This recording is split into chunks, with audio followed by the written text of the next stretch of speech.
പ്രസ്തുത തീർത്ഥാടന കേന്ദ്രമായ കടനാട് സെന്റ് അഗസ്റ്റിൻസ് ഫൊറോന പള്ളിയിൽ വിശുദ്ധ സെബസ്റ്റ്യാനോസിന്റെ ദർശന തിരുനാൾ ആഘോഷങ്ങൾക്ക് കൊടിയേറി.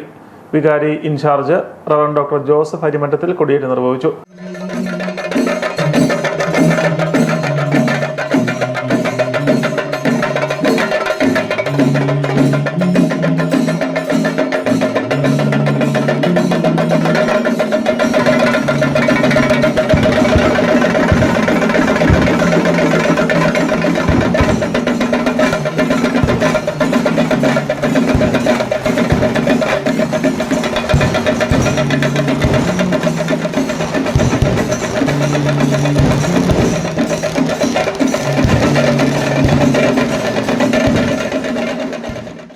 അശ്വൻ വികാരി ഫാദർ ജോസഫ് ആട്ടങ്ങാട്ടിൽ കൊടിയേറ്റ് ചടങ്ങുകളിൽ പങ്കെടുത്ത് വിശുദ്ധ കുർബാന, ലതീഞ്ഞ എന്നിവയും നടന്നു. പ്രധാന തിരുനാൾ ആഘോഷം ജനുവരി 15, 16 തീയതികളിൽ നടക്കും.